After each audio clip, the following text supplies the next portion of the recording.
আমার নবী পাকের গোলাম ছিলেন, নবী পাকের শ্বশুর ছিলেন, নবী পাকের আউয়াল খলিফা ছিলেন, নবী পাকের সাহাবী ছিলেন, নবী পাকের গোলাম ছিলেন। এ যুবকেরা, তরুণেরা, বাপেরা, আল্লাহ নবীর সঙ্গে যখন হিজরত করতেছিলেন, আবু বকর আমার নবী পাকের পিছু পিছু যায়, আবু বকরের সাথে আগে আমার নবী পাক সামনে সামনে যায়। এ যুবক শোনো শোনো, তুমি আমি কি নামাজ পড়েছি, তুমি আমি কি রোজা রেখেছি, তুমি আমি কত ইবাদত করেছি, আল্লাহ নবীর সাহাবারা নবীকে কেমন মহব্বত করেছে দেখো, নবী পাককে কেমন প্যার করেছে দেখো। আবু বকর সিদ্দিক নবীর পিছু পিছু যায়, আবু বকর আগে, রাসূলুল্লাহ আগে আগে যায়। এটা হলো আদব। শায়েখ আগে থাকবে, ছাত্র পিছনে থাকবে, নবী আগে থাকবে, উম্মত পিছনে থাকবে। এ যুবকেরা, তরুণেরা, হঠাৎ করে আবু বকর সিদ্দিক নবী পাকের বাঁ দিকে সোজাসুজি যায়। আল্লাহ নবী একবার ঘুরে তাকালে, তাকিয়ে দেখছে আবু বকর বাঁ দিকে, কিছু বলল না। আল্লাহ নবী যেতে লেগেছে, আবু বকরও যেতে লেগেছে। হঠাৎ করে দেখা যায় আবু বকর ঘুরে নবী পাকের ডান দিকে চলে এসেছে। আল্লাহ নবী একবার ঘুরে দেখলেন, কিছু বললেন না। কিছুক্ষণ যাবার পরে দেখা যায় আবু বকর আমার নবী পাকের আগে আগে যায়, আগে আগে যায়। আল্লাহ নবী বলেছেন, আবু বকর রে, তুমি আমার সঙ্গে বিয়াদবি করবে, এটা আমি নবী বলছি না, কেননা তোমাকে কেউ না চেনো, আমি নবী চিনি। তুমি আমাকে কত মহব্বত করো, কত আদব করো, কত ভালোবাসো। এ আবু বকর তবে জানতে চায় তুমি আমার আগে আগে যাবার কারণটা কি? কখনো দেখলাম ডান দিকে, কখনো বাদিকে, আবার পিছনে পিছনে, কি ব্যাপার আবু বকর? আমার চতুর্দিকে তুমি ঘুরতেছো, কি ব্যাপার, কি রহস্য? হযরত আবু বকর সিদ্দিক আল্লাহ নবীর কদম ধরে বললেন, ইয়া রাসূলুল্লাহ, হে হাবিবাল্লাহ, আবু বকরের জান মাল, আবু বকরের বাপ মা আপনার কদমে কুরবান হয়ে যায়। ইয়া রাসূলুল্লাহ, আপনার সঙ্গে বিয়াদবি নয় হুজুর, আপনাকে মক্কার মুশরিক জালিমেরা জানে মারতে চেয়েছিল, আপনি হুজরা থেকে রওনা দিয়েছেন, আমি আপনার জীব সাথী হয়েছি। আমি আপনার পিছু পিছু যেতে যেতে হঠাৎ করে আবু বকরের মাথায় মনে পড়লো, বাঁদিকে একটা ঝোপ রয়েছে, যদি ওই ঝোপে শত্রুরা লুকিয়ে থাকে, আপনাকে যদি ইট মারে, পাথর মারে, তীর মারে, বল্লম মারে, ইয়া রাসূলুল্লাহ,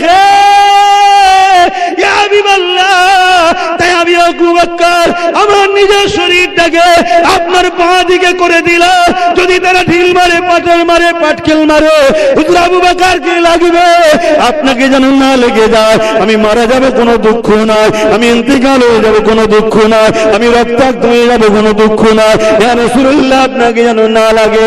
আবার কিছুটা যেতে যেতে যখন দেখি ডান দিকে একটা জঙ্গল রয়েছে, আমার মনে পড়ে গেল ওই জঙ্গল দিয়ে হামলা করতে পারে, আমি তাই ডান দিকে তখন চলে গেলাম। আবার কিছুটা আসার পরে, ইয়া রাসূলুল্লাহ, হাবিবাল্লাহ, আমার মনে হলো তার সামনে থেকে হামলা হতে পারে, এই জন্য আমি সামনে চলে এলাম। হুজুর, আমার উদ্দেশ্য আমার শরীরটাকে আপনার জন্য ঢাল বানিয়ে দিয়া। এ মুর্শিদাবাদের যুবকেরা, এ মুর্শিদাবাদের আব্বা জানেরা, এ মুর্শিদাবাদের আম্মা জানেরা, এ মুর্শিদাবাদের বোনেরা, এইরকম প্রেম কি তোমার দিলে নবীর জন্য আছে? যদি থাকে জান্নাত যাবে 100%, আর যদি না থাকে যতই চেষ্টা করো না কেন জান্নাত নসিব করা যাবে না।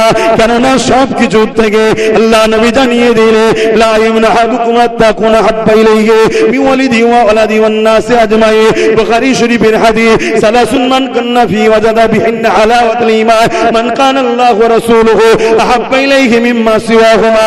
এ যুবকেরা, তরুণেরা, এ নবী পাকের প্রেমিকেরা, সব কিছু থেকে জমি জায়গা, টাকা পয়সা, ঘর বাড়ি, বাপ মা, এমনকি নিজের জানের থেকে আল্লাহ নবীকে বেশি ভালোবাসতে হবে, তবেই তুমি জান্নাত পাবে। এই কথা যখন নবী বলতেছিলেন, ওখানে ওমর ফারুক বসেছিল। হুজুর উঠে দাঁড়িয়ে বললেন, ইয়া রাসূলুল্লাহ, হাবিবাল্লাহ, আমি ওমর আপনাকে সব কিছুর থেকে বেশি ভালোবাসি, ইল্লা মিন নাফসিন, জানের থেকে নয়। আল্লাহ নবী বলেছে, ওমর হবে না, হবে না, জানের থেকে বেশি ভালোবাসতে হবে, নাই হবে না। হযরত ওমর চুপ করে গেলেন। কিছুক্ষণ চুপ করার পরে বললেন, ইয়া রাসূলুল্লাহ, হাবিবাল্লাহ, আমি ওমর সাক্ষী দিচ্ছি, আমি আমার জানের থেকে আপনাকে বেশি ভালোবাসি। আল্লাহ নবী বললেন, ওমর তুমি জান্নাতি। আরো জোরে বলুন সুবহান। বাপেরা, ভাইরা, বোনেরা, নওজওয়ানেরা, ভুল আমাকে বুঝবেন না। কারো সঙ্গে আমার আত্মীয়তাও নাই, কারো সঙ্গে আমার দুশ্মনীও নাই। আত্মীয়তা যদি থাকে, মান আহাব্বা লিল্লাহ ওয়া আবগাদা লিল্লাহ ওয়া আতা লিল্লাহ ওয়া মানআ লিল্লাহ ফাকাদ ইসতাকমালাল ঈমান। ভালোবাসা আল্লাহর জন্য, দুশ্মনী আল্লাহর জন্য, আত্মীয়তা আল্লাহর জন্য, বিচ্ছেদ আল্লাহর জন্য।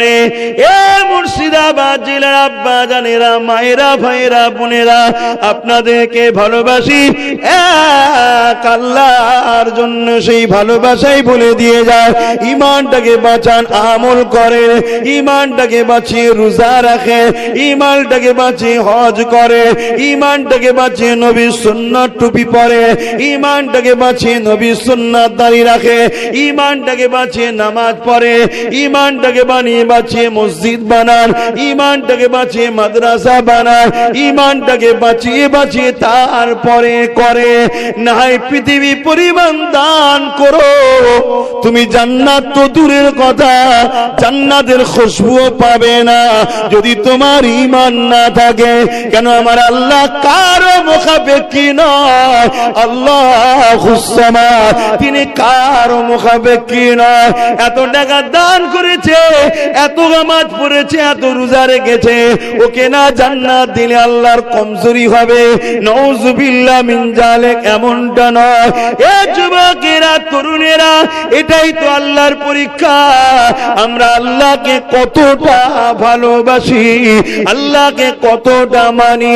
এই আমার আল্লাহ কোরআনের মধ্যে জানিয়ে দিলে, কুল ইন কুনতুম তুহিব্বুনাল্লাহ, কুল ইন কুনতুম তুহিব্বুনাল্লাহ, হাবিব আপনি বলে দিন যারা ভালোবাসে আল্লাহকে, ফাত্তাবিউনি, আগে যেন আপনার ইত্তেবা, অনুসরণ করে।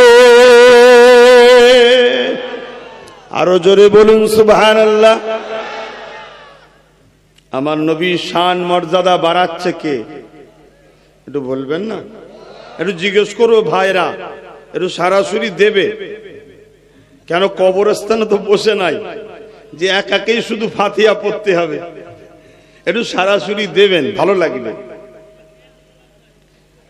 তাহলে আল্লাহ আমার রসুলের শানকে বাড়াচ্ছে। আল্লাহ যদি কাউকে শান ওয়ালা করে, আমি যদি কাউকে ছোট করি, তাহলে আমি বিরোধী মূলত যারকে ছোট করছি তার করছি না, আল্লাহর বিরোধী করছি। কেন? আল্লাহ দিয়েছে, আমি অস্বীকার যখন করছি, আল্লাহ দিয়াটাকে অস্বীকার করছি, ঠিক না?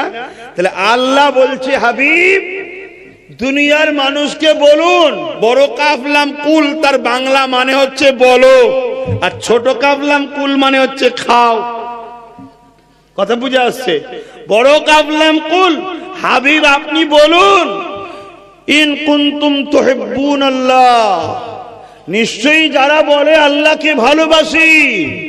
আলহামদুলিল্লাহ, এখানে যতগুলো মানুষ আছে আমরা সবাই বলি আল্লাহকে ভালোবাসি, ঠিক না বেঠিক? এই কথাটা কতটা সত্য, কতটা মিথ্যা, এর ডিফারেন্স করার জন্য, এর পার্থক্য করে দিবার জন্য আল্লাহ বলছে ওদেরকে বলুন, হাবিব আপনি বলুন, যদি এরা সত্যবাদী হয় তাহলে ফাত্তাবিউনি, আগে আমার নবীর ইত্তেবা করতে বলুন। বলবেন না জোরে? হায় হায় হায়, সমাজে যে যার নেতার প্রশংসায় চতুর্মুখ, যে যার নেতার প্রশংসারই ঢোল বাজায়, যে যার নেতার প্রশংসা নিয়েই বাড়াত্ম করে, ঠিক না বেঠিক? কিন্তু বুকে হাত দিয়ে বলুন তো, আমাদের নেতা যিনি, সেই নেতার জুতোর উপযুক্ত কেউ পৃথিবীতে হতে পেরেছে? কিন্তু সেই নেতাকে নিয়ে আমাদের গর্ব কই, আমাদের আলোচনা কই, আমাদের চতুর্মুখ কই, আমাদের সেই নেতার ডাঙ্কা বাজানো কই? আল্লাহ নবীকে সত্যবাদী আবু জেহেল বলেছিল, আল আমিন চির সত্যবাদী মক্কা মুশরিকরাও তো বলেছিল, কিন্তু তারা আমার রাসূলকে মানুষ হিসাবে ডাঙ্কা বাজাতো।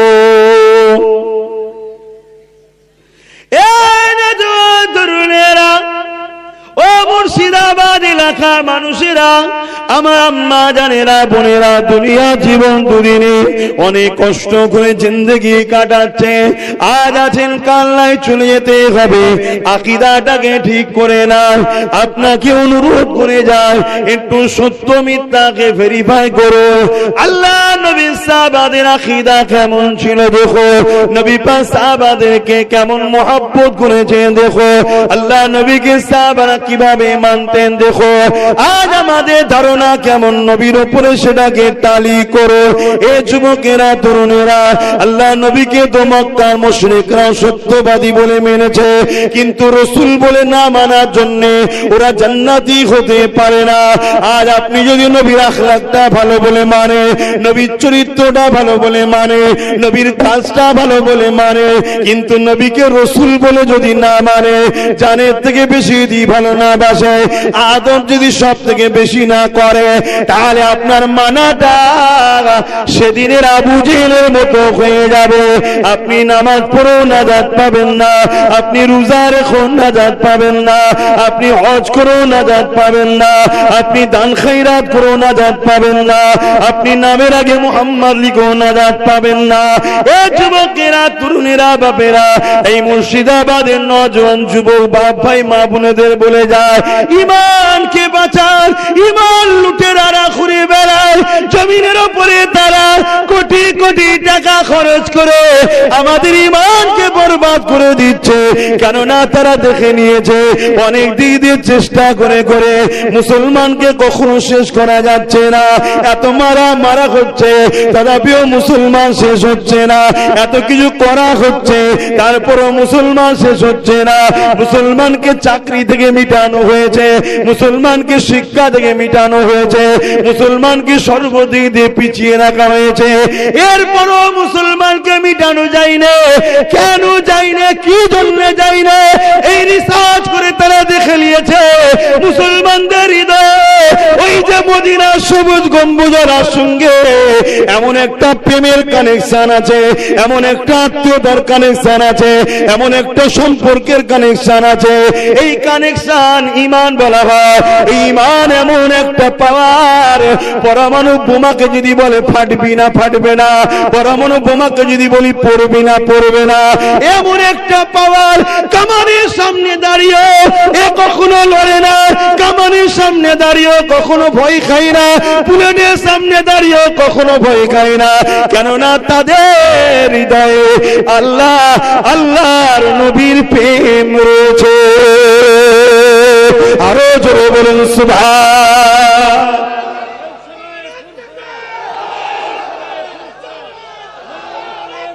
আল্লাহ,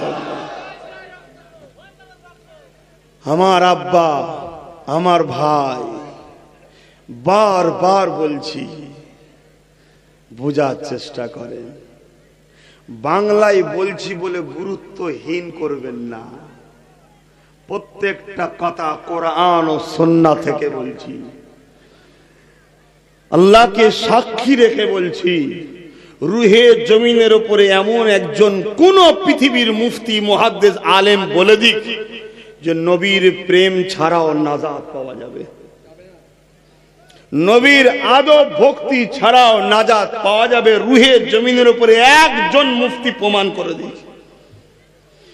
কিন্তু আমি আপনাকে প্রমাণ করে দেব, আমলে যদি কম থাকে, মুস্তাফার প্রেমের বিনিময়ে আল্লাহ লাখ কোটি উম্মত উম্মতিকে জান্নাতি করবে। জোরে বলুন সুবহানাল্লাহ।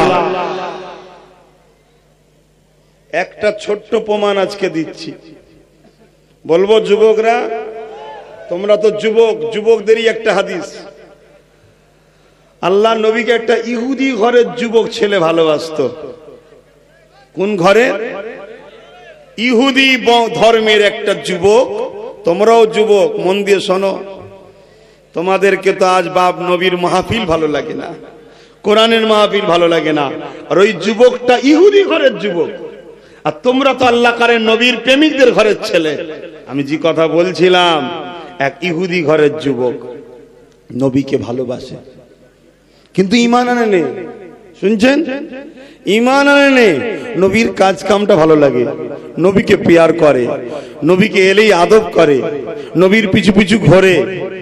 শুনছেন, নবী মদিনার নববী শরীফে ঢোকে, ও বাইরে দাঁড়িয়ে, কেন মসজিদে ঢোকে না ইহুদি ঘরের ছেলে, জুতোটাকে বুকে করলে দাঁড়িয়ে থাকে। একদিন নবী পাক সাল্লাল্লাহু আলাইহি ওয়াসাল্লাম মদিনার নববীতে যাচ্ছে, জুতোটা লিবার জন্য অন্য সাহাবী নবী সাহাবাদেরকে জিজ্ঞেস করছেন, এই আমার সেই ইহুদি ঘরের যুবকটা কোথায় গেল, সেই যুবকটা কই? সাহাবারা বলছেন, হুজুর সে যুবকটা অসুস্থ। শোনো আমার ভাইরা, কুরবান যাক, কুরবান যাক সেই নবীর কদমে আব্বাস সিদ্দিকীর জানমাল, আব্বাস সিদ্দিকীর বাপ মার জিন্দেগি কুরবান যাক। হায় হায় হায় কি নিয়ামত! নবী সঙ্গে সঙ্গে বললেন, চলো বাবা ওই বাচ্চাটাকে দেখতে যাই। জোরে বলুন সুবহানাল্লাহ, আরো জোরে বলুন সুবহানাল্লাহ। যে নবী পাক বাচ্চাটার মাথায় হাত দিলেন, ভালো করে দিক খেয়াল করুন, বাচ্চাটার মাথায়, যুবকটার মাথায় হাত দিলেন, হাত দিয়ে চট করে হাতটা টেনে নিলেন, টেনে নিয়ে বলছে, বাবা ছেলে, 7 বছর তুই আমার পিছু পিছু ঘুরেছিস, আমাকে ভালোবাসিস, আমার জুতো বইছিস, আমাকে ফলো করিস, আমি যখনই যাই আদবে দাঁড়িয়ে যাস, আমাকে এত পিয়ার করেছিস, কিন্তু তুই ইহুদি ধর্মের বিশ্বাসের ঘরের ছেলে, বাপ তুই আমায় এত ভালোবাসা দিয়েছিস, আমি মুহাম্মাদের কোনোদিন তোকে কিছু বলিনি, আমার একটা শেষ আরজু, তুই আমার একটা কথা শুধু মেনে নে, আমাকে শুধু একটা রাস্তা করে দে, একটা শুধু সুযোগ করে দে, আমি মুহাম্মদ কথা দিচ্ছি কবর থেকে জান্নাত পর্যন্ত তোকে নিয়ে যাবার দায়িত্ব আমার মুহাম্মাদের হয়ে যাবে। জোরে বলুন সুবহানাল্লাহ, আরো জোরে বলুন সুবহানাল্লাহ। একটা শুধু কাজ করে লে, কি? একবার শুধু বল লা ইলাহা ইল্লাল্লাহ মুহাম্মদ রাসূলুল্লাহ, একবার দিল থেকে মেনে লে আল্লাহ के सिवा कोई इलाहा नहीं, मैं मोहम्मद अल्लाह की रसूल हूं, এটা দিল থেকে মেনে লে একবার। আমি তো জামিনদার হচ্ছি। ছেলেটা একবার বাপের মুখের দিকে তাকায়, একবার নবীর মুখের দিকে তাকায়।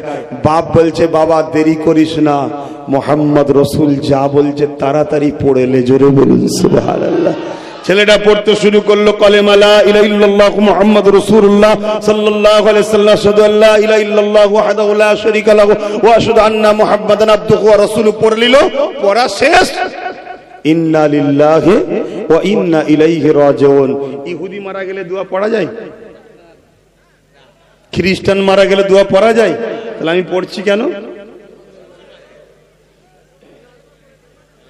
ও মুসলমান, শুধু উনি, শুধু মুসলমান? পৃথিবীতে যত বড় গৌস আসুক, যত বড় আব্দাল আসুক, যত বড় কুতুব আসুক, এই যুবকটার তাদের থেকেও মর্যাদা বেশি, কেন ইনি সাহাবী হয়ে গেছে। জোরে বলুন সুবহানাল্লাহ, আরো জোরে বলুন। ভাইরা আমার, একে জান্নাতে নিয়ে গেল কোন আমল? নবীর প্রেম একে জান্নাতের রাস্তা দেখিয়ে দিল। জোরে বলুন সুবহানাল্লাহ। নবীর আদব একে জান্নাতের রাস্তা দেখিয়ে দিল। যদিও আমাদের ঘরের ছেলেরা হালকা বয়সে ভুল করেও ফেলে, যদি নবীর প্রেম থাকে, একদিন নবীর প্রেম তোমাকে মসজিদে নিয়ে আসবে, নবীর প্রেম তোমাকে কাবায় নিয়ে যাবে, নবীর প্রেম তোমাকে হাজ করাবে, নামাজি বানাবে, রোজাদার বানাবে, দ্বীন ইসলামের উপর তোমায় আনবে। আর যদি নবীর প্রেম ছাড়া এগুলো করে থাকো, বাপ সব বেকার। আমার কথা বুঝতে পারছেন তো নাকি? কারণ আজ সমাজে মানুষ নবীর প্রেমের গুরুত্বটাকে হালকা করছে। কেন জানেন? কেন জানেন? নবীর প্রেমটা হলো ঈমান, অর্থাৎ চাকরি, ডিউটি। নবীর প্রেমটা হলো চাকরি, অর্থাৎ চাকরিতে জয়েন্ট হলো। বুঝতে পেরেছেন? আর নামাজ, রোজা, হজ, যাকাত, দান, খায়রাত হলে কোনো কাজ।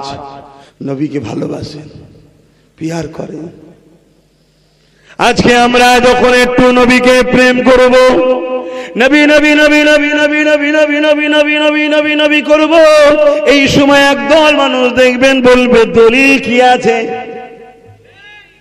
কিন্তু আমি আজকে জানতে চাই, আল্লাহ নবী নূহ নবী যখন উযু করতেন, উযুর পানিটা গড়গড়া করে যখন নবী ফেলতে থাকতেন, সাহাবারা ছুটে আসতেন, ইয়া রাসূলুল্লাহ হুজুর আমার হাতে দেন, ইয়া রাসূলুল্লাহ হুজুর আমাকে দেন, আমাকে দেন।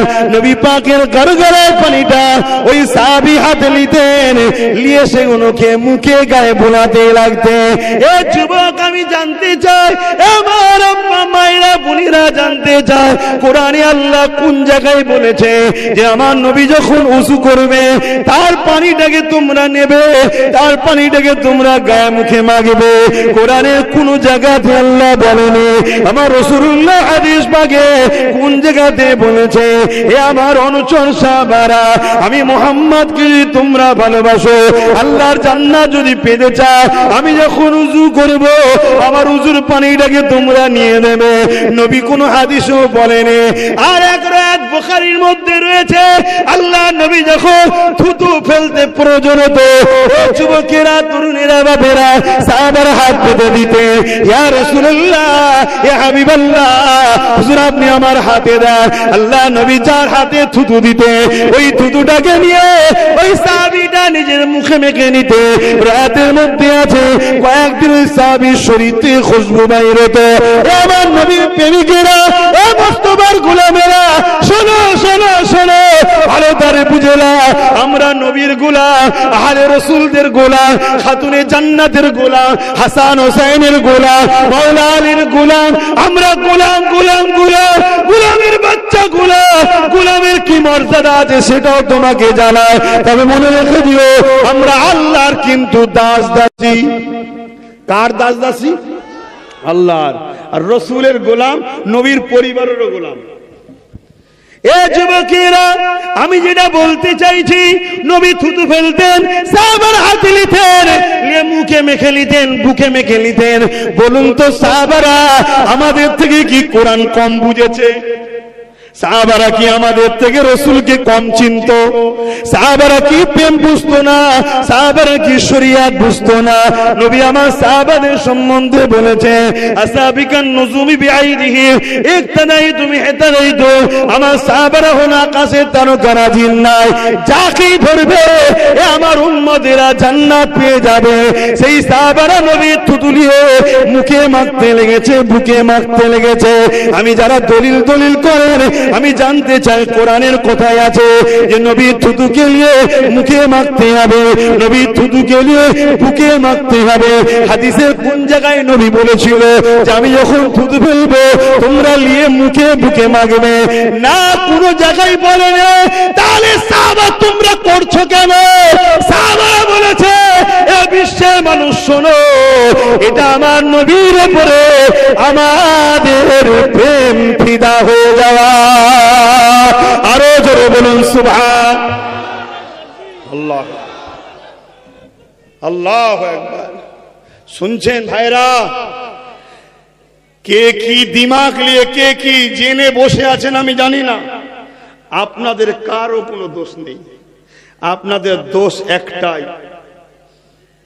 ইসলামটা কার থেকে লিখছেন একটু ভেবে নেন।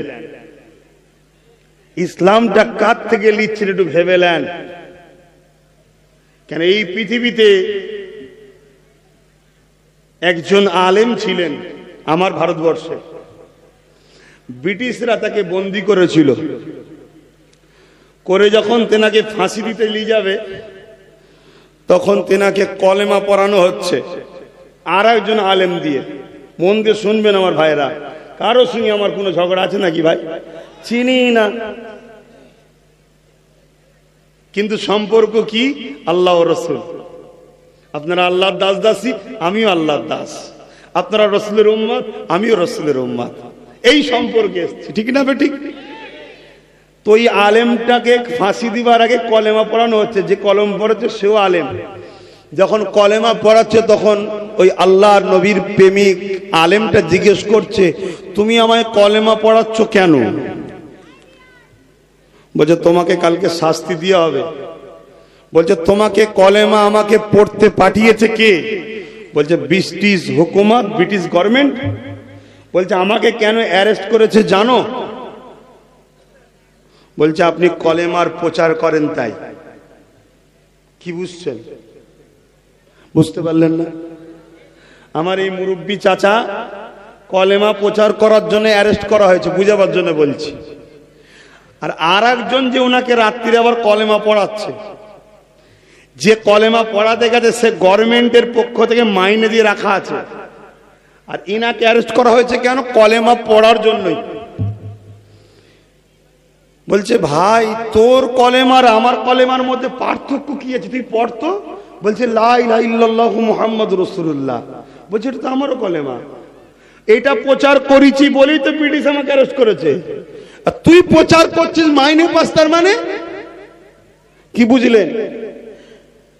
তো বাপ কোরআন পড়ে দুই ধরনের, এক ইসলামকে মিটাবার জন্য কোরআন শোনায়, আর ইসলামকে বাড়াবার জন্য কোরআন শোনায়। মাওলা আলী নাম শুনেছেন তো নাকি? মানেন তো নাকি? এখন তো বড় আলী হুজুরের নাম শুনলে অনেকে অ্যালার্জি হয়, আবার মাওলা বললে আরো বেশি পেরেশানে পড়ে যায়। হায় রে কপাল!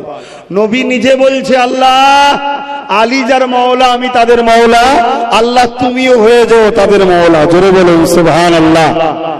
তাই উমর ফারুক এই কথা শুনে যে বলছে ভাই আলী আজ থেকে তোমাকে আমার মাওলা বলে মেনে নিলাম। জোরে বলুন সুবহানাল্লাহ। উমর ফারুক কে বুঝতে পারছেন? যে রাস্তায় যেত শয়তান যেত নি রাস্তায়। উমর ফারুক কে বুঝতে পারছেন? নবী বলছেন নবুয়াতের দরজা বন্ধ, যদি খোলা থাকতো আমার পরে উমর নবী হওয়ার উপযুক্ত, কিন্তু নবুয়াতের দরজা বন্ধ, তাই আর উমর নবী হবে না। সেই উমর ফারুক জিনার সম্বন্ধে নবী বলেছেন হয় আবু জেহেল নাই উমর, দুজনের মধ্যে একজন ইসলাম কবুল করলে আল্লাহ আমি মুহাম্মাদের জন্য বড় ভালো হয়।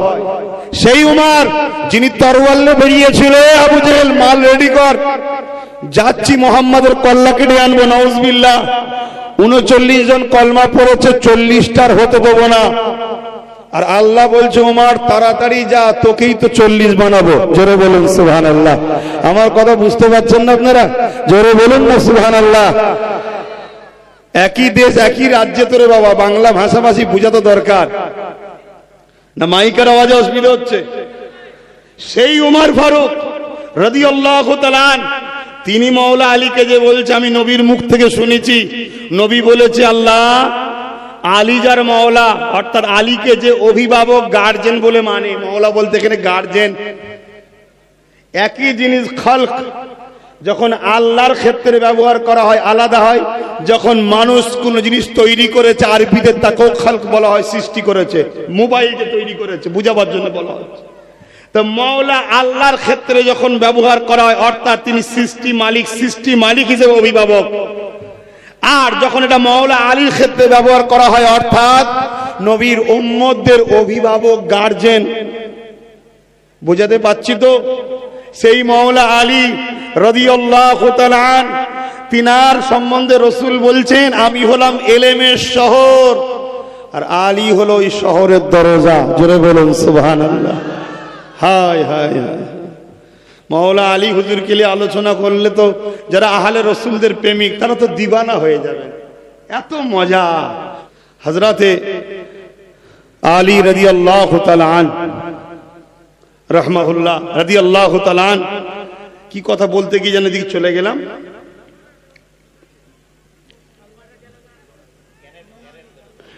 আল্লাহ তেনাকে এলেমের জ্ঞানের শহর করেছে। হায় হায়! সমাজের মধ্যে একটা কথা উঠে গেল, যারে আলী বলছে রসুলের কাছে একবার গেলে নাকি আমার কাছে দুবার যেতে হবে। এই কথাটা সমাজে রটে গেল। আল্লাহ নবীর কাছে গিয়ে এক সাহাবী বলছেন হুজুর বিয়াদবি নেবেন না, আপনার জামাই মাওলা আলী এই কথা বলছে, সবাই বলছে। আল্লাহ নবী বললেন ডাকো আলীকে। হযরতে মাওলা আলী চলে আসলেন।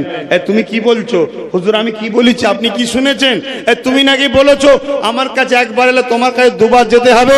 হযরতে মাওলা আলী বলছে কুরবান যাক আপনার কদমে ইয়া রাসূলুল্লাহ, আলীর জানমাল। হুজুর আমি বলিনি, তো আপনি বলেছেন। বলুন সুবহানাল্লাহ। আচ্ছা আমি বলিনি, আপনি বলেছেন। আপনি বলেছেন আমি এলেমের শহর আর আলী আমার দরজা। আপনার শহরে ঢুকতে গেলে ঢুকবে কোনটা দিয়ে? দরজা দিয়ে। ঢুকার সময় গেল একবার, আপনার সঙ্গে কাজ মিটিয়ে বেরোবে কোনটা দিয়ে? দরজা দিয়ে। তাহলে আবার একবার আমার কাছে, আপনার কাছে একবার, আমার কাছে দুবার। জোরে বলুন সুবহানাল্লাহ, আরো জোরে বলুন সুবহানাল্লাহ। আল্লাহ নবী খুশি হয়ে গেলেন, হয়ে হাত তুলছেন, আল্লাহ যে আমার আলীকে ভালোবাসবে তুমি তাকে ভালোবেসে নাও। জোরে বলুন সুবহানাল্লাহ। আল্লাহ আমাদের সকলকে নবী ও নবীর পরিবারদের সঙ্গে মহব্বত করার তৌফিক দিক। বলুন আল্লাহুম্মা আমিন। হায়রে আমার নবীর গোলামদের মাকাম কতটা! এ নওজওয়ান তরুণেরা, বাপেরা, এ নবী পাকের প্রেমিকেরা, হযরত আবু বকর সিদ্দিক আমার নবী পাকের গোলাম ছিলেন, নবী পাকের শ্বশুর ছিলেন, নবী পাকের আউয়াল খলিফা ছিলেন, নবী পাকের সাহাবী ছিলেন, নবী পাকের গোলাম ছিলেন। এ যুবকেরা, তরুণেরা, বাপেরা, আল্লাহ নবীর সঙ্গে যখন হিজরত করতেছিলেন, আবু বকর আমার নবী পাকের পিছু পিছু যায়, আবু বকরের সাথে আগে আমার নবী পাক সামনে সামনে যায়। এ যুবক শোনো শোনো, তুমি আমি কি নামাজ পড়েছি, তুমি আমি কি রোজা রেখেছি, তুমি আমি কত ইবাদত করেছি, আল্লাহ নবী সাহাবারা নবীকে কেমন মহব্বত করেছে দেখো, নবী পাককে কেমন পিয়ার করেছে দেখো। আবু বকর সিদ্দিক নবীর পিছু পিছু যায়, আবু বকর আগে, আমার রাসূলুল্লাহ আগে আগে যায়। এটা হলো আদব। শায়েখ আগে থাকবে, ছাত্র পিছনে থাকবে, নবী আগে থাকবে, উম্মত পিছনে থাকবে। এ যুবকেরা, তরুণেরা, হঠাৎ করে আবু বকর সিদ্দিক নবী পাকের বাঁ দিকে সোজাসুজি যায়। আল্লাহ নবী একবার ঘুরে তাকালেন, তাকিয়ে দেখছে আবু বকর বাঁ দিকে, কিছু বলল না। আল্লাহ নবী যেতে লেগেছে, আবু বকরও যেতে লেগেছে। হঠাৎ করে দেখা যায় আবু বকর ঘুরে নবী পাকের ডান দিকে চলে এসেছে। আল্লাহ নবী একবার ঘুরে দেখলেন, কিছু বললেন না। কিছুক্ষণ যাবার পরে দেখা যায় আবু বকর আমার নবী পাকের আগে আগে যায়, আগে আগে যায়। আল্লাহ নবী বলেছেন, আবু বকর রে, তুমি আমার সঙ্গে বিয়াদবি করবে, এটা আমি নবী বলছি না, কেননা তোমাকে কেউ না চেনো, আমি নবী চিনি। তুমি আমাকে কত মহব্বত করো, কত আদব করো, কত ভালোবাসো। এ আবু বকর তবে জানতে চাই, তুমি আমার আগে আগে যাবার কারণটা কি? কখনো দেখলাম ডান দিকে, কখনো বাঁ দিকে, আবার পিছনে পিছনে, কি ব্যাপার আবু বকর? আমার চতুর্দিকে তুমি ঘুরতেছো, কি ব্যাপার, কি রহস্য? হযরত আবু বকর সিদ্দিক আল্লাহ নবীর কদম ধরে বললেন, ইয়া রাসূলুল্লাহ, হে হাবিবাল্লাহ, আবু বকরের জান মাল, আবু বকরের বাপ মা আপনার কদমে কুরবান হয়ে যায়। ইয়া রাসূলুল্লাহ, আপনার সঙ্গে বিয়াদবি নয় হুজুর, আপনাকে মক্কার মুশরিক জালিমেরা জানে মারতে চেয়েছিল, আপনি হুজরা থেকে রওনা দিয়েছেন, আমি আপনার জীব সাথী হয়েছি, আমি আপনার পিছু পিছু যেতে যেতে হঠাৎ করে আবু বকরের মাথায় মনে পড়ল, বাঁদিকে একটা ঝোপ রয়েছে, যদি ওই ঝোপে শত্রুরা লুকিয়ে থাকে, আপনাকে যদি ইট মারে, পাথর মারে, তীর মারে, বল্লম মারে, ইয়া রাসূলুল্লাহ, ইয়া হাবিবাল্লাহ, তাই আমি আবু বকর আমার নিজের শরীরটাকে আপনার বাঁ দিকে করে দিলাম, যদি তারা ঢিল মারে, পাথর মারে, পাটকেল মারে, হুজুর আবু বকর কে লাগবে, আপনাকে যেন না লেগে যায়। আমি মারা যাবে কোনো দুঃখ নাই, আমি ইন্তেকাল হয়ে যাবে কোনো দুঃখ নাই, আমি রক্তাক্ত হয়ে যাবে কোনো দুঃখ নাই, ইয়া রাসূলুল্লাহ, আপনাকে যেন না লাগে। আবার কিছুটা যেতে যেতে যখন দেখি ডান দিকে একটা জঙ্গল রয়েছে, আমার মনে পড়ে গেল ওই জঙ্গল দিয়ে হামলা করতে পারে, আমি তাই ডান দিকে তখন চলে গেলাম। আবার কিছুটা আসার পরে ইয়া রাসূলুল্লাহ, হাবিবাল্লাহ, আমার মনে হলো তার সামনে থেকে হামলা হতে পারে, এই জন্য আমি সামনে চলে এলাম। হুজুর, আমার উদ্দেশ্য আমার শরীরটাকে আপনার জন্য ঢাল বানিয়ে দিয়া। এ মুর্শিদাবাদের যুবকেরা, এ মুর্শিদাবাদের আব্বা জানেরা, এ মুর্শিদাবাদের আম্মা জানেরা, এ মুর্শিদাবাদের বোনেরা, এইরকম প্রেম কি তোমার দিলে নবীর জন্য আছে? যদি থাকে জান্নাত যাবে 100%, আর যদি না থাকে যতই চেষ্টা করো না কেন জান্নাত নসিব করা যাবে না। কেননা সব কিছুর থেকে আল্লাহ নবী জানিয়ে দিলে, লা ইমনাহুকুম আত্তাকুনা হাব্বা ইলাইহি মিন ওয়ালিদি ওয়া ওয়ালাদি ওয়ান নাসি আজমাইন। বুখারী শরীফের হাদিস, সালাসুন মান কান্না ফি ওয়াজাদা বিহিন্না হালাওয়াতুল ঈমান, মান কানা আল্লাহু ওয়া রাসূলুহু আহাব্বা ইলাইহি মিম্মা সিওয়াহুমা। এ যুবকেরা, তরুণেরা, এ নবী পাকের প্রেমিকেরা, সব কিছুর থেকে, জমি জায়গা, টাকা পয়সা, ঘর বাড়ি, বাপ মা, এমনকি নিজের জানের থেকে আল্লাহ নবীকে বেশি ভালোবাসতে করতে হবে, তবেই তুমি জান্নাত পাবে। এই কথা যখন নবী বলতেছিলেন, ওখানে ওমর ফারুক বসেছিল। হুজুর উঠে দাঁড়িয়ে বললে, ইয়া রাসূলুল্লাহ হাবিবাল্লাহ, আমি ওমর আপনাকে সব কিছুর থেকে বেশি ভালোবাসি, ইল্লা মিন নাফসিন, জানের থেকে নয়। আল্লাহ নবী বলেছে, ওমর হবে না, হবে না, জানের থেকে বেশি ভালোবাসতে হবে, নাই হবে না। হযরত ওমর চুপ করে গেলেন। কিছুক্ষণ চুপ করার পরে বললেন, ইয়া রাসূলুল্লাহ হাবিবাল্লাহ, আমি ওমর সাক্ষী দিচ্ছি, আমি আমার জানের থেকে আপনাকে বেশি ভালোবাসি।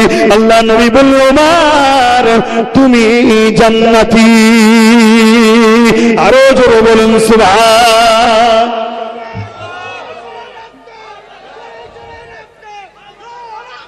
আল্লাহু আকবার। সেই নবীর প্রেম কই?